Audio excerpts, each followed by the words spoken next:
Magandang araw po sa ating lahat. Naritong ating weather update. Tuloy na pong humina ang southwest monsoon sa ating bansa. Easterlies ang nakakapekto ngayon sa silangang bahagi ng ating bansa. Ang easterlies, ito yung mainit na hangin galing sa dagat Pasipiko. At wala po tayong binabantayan na bagong low pressure area o bagyo sa loob ng ating Philippine Area of Responsibility. At sa ating magiging lagay na panahon ngayong araw, mas mainit na panahon ang ating maranasan sa Luzon kumpara kahapon. Kung saan makakaranas po tayo ng bahagyang maulap hanggang sa maulap ang kalangitan. Pero asahan pa rin ng mga isolated na pagpag-ulan o mga localized thunderstorm. Dako tayo sa Visayas at Mindanao.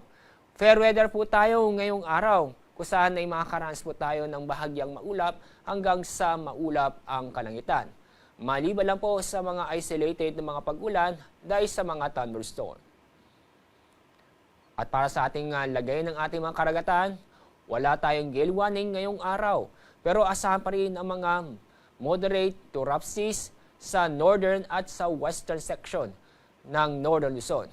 Sa ibang dako, banayad hanggang sa katamtaman ang ating pag-alon. Kaya safe naman pong pumalaot ang ating mga kababayan sa buong kapuluan.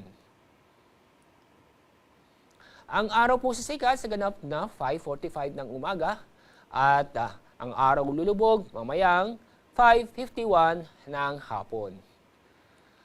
Yan po ang ating weather update mula sa Pag-asa. Ako po si Alzar D. Aurelio.